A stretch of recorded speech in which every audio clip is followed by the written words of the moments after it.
Halo, perkenalkan nama saya Mariani Terine dengan NIM 2014201009. Saya dari kelas A1 Keperawatan semester 5. Di sini saya akan membuat video tentang anatomi dan fisiologi sistem integumen dari mata kuliah Keperawatan Medikal Bedah 3. Di sini saya lebih mengangkat materi tentang anatomi dan fisiologi sistem integumen.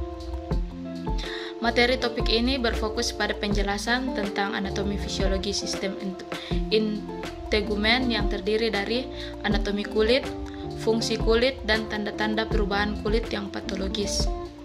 Yang pertama, struktur kulit merupakan pelindung tubuh di mana setiap bagian tubuh luas dan tebal kulit berbeda.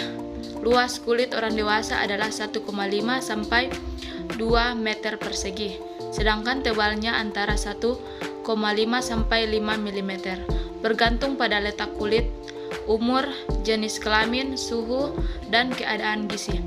Kulit paling tipis pada kelopak mata, penis, labium minor, dan bagian medial lengan atas, sedangkan kulit paling tebal terdapat di telapak tangan dan kaki, punggung, bahu, dan bokong. Selain sebagai pelindung terhadap cedera fisik, kekeringan, zat kimia, kuman, penyakit, dan radiasi, kulit juga berfungsi sebagai pengindra, pengatur suhu tubuh, dan pengatur peredaran darah. Pengatur suhu dimungkinkan oleh adanya jaringan kapiler yang luas di dermis atau vasodilatasi dan vasokonstriksi, serta adanya lemak subkutan dan kelenjar keringat. Keringat yang menguap di kulit akan melepaskan panas tubuh yang dibawa ke permukaan oleh kapiler. Berkeringat ini juga menyebabkan tubuh kehilangan air atau insoluble water loss yang dapat mencapai beberapa liter sehari. Val, perasa, dan peraba dijalankan oleh ujung saraf sensoris, Vater Pacini, Meissner, Course Ruffini yang terdapat di dermis. 2 bagian-bagian dalam kulit. Kulit terbagi atas 3 lapis. Kulit terbagi atas 3 lapis pokok, yaitu epidermis, dermis atau corium, dan jaringan subkutan atau subkutis. A. Epidermis. Epidermis terbagi atas 5 lapisan. Yang pertama, lapisan tanduk atau stratum corneum, yaitu lapisan kulit yang paling luar yang terdiri dari beberapa lapisan sel gepeng yang mati, tidak berinti, dan protoplasmanya telah berubah menjadi keratin atau zat tanduk. Yang kedua, stratum lucidum, yaitu lapisan sel gepeng tanpa inti dan protoplasma berubah menjadi eleidin atau protein, tampak jelas pada telapak tangan dan kaki. 3. Lapisan granular atau stratum granulosum, yaitu 2 atau 3 lapisan sel gepeng dengan sitoplasma berbutir kasar dan terdapat inti di antaranya. Mukosa biasanya tidak memiliki lapisan ini, tampak jelas pada telapak tangan dan kaki. 4. Lapisan Malpighi atau stratum spinosum. Nama lainnya adalah Pickley calc layer atau lapisan agnata. Terdiri dari beberapa lapis sel berbentuk poligonal dengan besar berbeda-beda karena adanya proses mitosis. Protoplasma jernih karena mengandung banyak glikogen dan inti terletak di tengah-tengah. Makin dekat letaknya ke permukaan, bentuk sel semakin gepeng. Di antara sel terdapat jembatan antara sel intercellular briques terdiri dari protoplasma dan tonofibril atau keratin. Penebalan antar jembatan membentuk penebalan bulat kecil disebut nodus bisocero. Di antara sel juga terdapat sel Langerhans. 5. Lapisan basal atau stratum germinativum terdiri dari sel berbentuk kubus, tersusun vertikal pada perbatasan dermoepidermal, berbaris seperti pagar atau palisade, mengadakan mitosis dari berbagai fungsi reproduktif dan terdiri dari A. Sel berbentuk kolumnar dengan protoplasma basofilik, inti lonjong dan besar, dihubungkan satu dengan yang lain dengan jembatan antar sel. B. Sel pembentuk melanin atau melanosit atau clear cell merupakan sel berwarna muda dengan sitoplasma basofilik dan inti gelap dan mengandung butiran pigmen atau melanosomes. Epidermis mengandung juga kelenjar ekrin, kelenjar apokrin, kelenjar sebaceus, rambut dan kuku. Kelenjar keringat ada dua jenis, ekrin dan apokrin. Fungsinya mengatur suhu, menyebabkan panas dilepaskan dengan cara penguapan kelenjar ekrin. Terdapat di semua daerah kulit, tetapi tidak terdapat di selaput lendir seluruhnya. Berjumlah antara 2-5 juta, yang terbanyak di telapak tangan.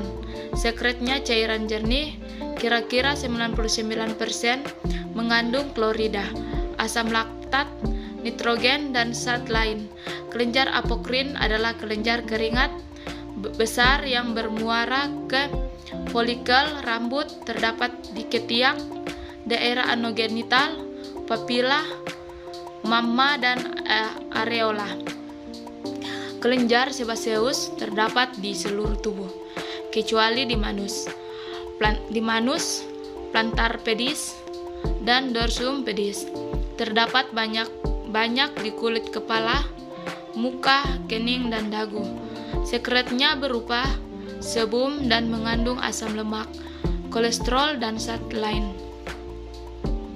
B. Dermis. Dermis atau corium merupakan lapisan bawah epidermis dan di atas jaringan subkutan. Dermis terdiri dari jaringan ikat yang dilapis atau terjalin rapat, pars papillaris, sedangkan di bagian bawah terjalin lebih longgar, atau pars reticularis. Lapisan pars reticularis mengandung pembuluh darah saraf, rambut, kelenjar keringat, dan kelenjar sebaceus. C. Jaringan subkutan. Subkutis atau hipodermis. Jaringan subkutan merupakan lapisan yang langsung di bawah dermis. Batas antara jaringan subkutan dan dermis tidak tegas. Sel-sel yang terbanyak adalah liposit yang menghasilkan banyak lemak. Jaringan subkutan mengandung saraf, pembuluh darah, dan limfe. Kandungan rambut dan di lapisan atas jaringan subkutan terdapat kelenjar keringat. Fungsi dari jaringan subkutan adalah penyakit panas, bantalan terhadap trauma, dan tempat penumpukan energi. 3. Fisiologi kulit. Kulit mempunyai berbagai fungsi, yaitu sebagai berikut. 1. Pelindung atau proteksi epidermis, terutama lapisan tanduk, berguna untuk menutupi jaringan-jaringan tubuh di sebelah dalam dan melindungi tubuh dari pengaruh-pengaruh luar seperti luka dan serangan kuman. Lapisan paling luar dari kulit ari diselubungi dengan lapisan tipis lemak yang menjadikan kulit tahan air. Kulit dapat menahan suhu tubuh, menahan luka-luka kecil, mencegah zat kimia dan bakteri masuk ke dalam tubuh, serta menghalau rangsangan-rangsangan fisik seperti sinar ultraviolet dari matahari. 2. Penerima rangsangan. Kulit sangat peka terhadap rangsangan sensorik yang berhubungan dengan sakit, suhu panas atau dingin, tekanan, rabaan, dan getaran. Kulit sebagai alat perasa dirasakan melalui ujung-ujung saraf sensasi. 3. Pengatur panas atau termoregulasi. Kulit mengatur suhu tubuh melalui dilatasi dan konstruksi, pembunuh kapiler, serta melalui respirasi yang keduanya dipengaruhi saraf otonom. Tubuh yang sehat memiliki suhu tubuh kira-kira 98,6 derajat Fahrenheit atau sekitar 36,50 derajat. Ketika terjadi perubahan pada suhu luar, darah dan kelenjar keringat kulit mengadakan penyesuaian seperlunya dalam fungsinya masing-masing. Pengaturan panas adalah salah satu fungsi kulit sebagai organ antara tubuh dan lingkungan. Panas akan hilang dengan penguapan keringat. 4. Pengeluaran ekskresi. Kulit mengeluarkan zat-zat tertentu, yaitu keringat dari kelenjar keringat yang dikeluarkan melalui pori-pori keringat dengan membawa garam, yodium, dan zat kimia lainnya. Air yang dikeluarkan melalui kulit tidak saja disalurkan melalui keringat, tetapi juga melalui penguapan air transepidermis sebagai pembentukan keringat yang tidak disadari. 5. Penyimpanan. Kulit dapat menyimpan lemak di dalam kelenjar lemak. 6. Penyerapan terbatas. Kulit dapat menyerap zat-zat tertentu, terutama zat-zat yang larut dalam lemak dapat diserap ke dalam kulit. Hormon yang terdapat pada krim muka dapat masuk melalui kulit dan mempengaruhi lapisan kulit pada tingkat yang sangat tipis. Penyerapan terjadi melalui muara kandung, rambut, dan masuk ke dalam saluran kelenjar palit, merembes melalui dinding pembuluh darah ke dalam peredaran darah, kemudian ke berbagai organ tubuh lainnya. 7. Penunjang penampilan. Fungsi yang terkait dengan kecantikan, yaitu keadaan kulit yang tampak halus, putih, dan bersih, akan dapat menunjang penampilan. Fungsi lain dari kulit, yaitu kulit dapat mengekspresikan emosi seorang seperti kulit memerah, pucat, maupun kontraksi otot penegakan rambut. Sekian, itulah materi dari saya tentang anatomi dan fisiologi sistem integumen. Terima kasih. Halo, perkenalkan, nama saya Mariani Terine.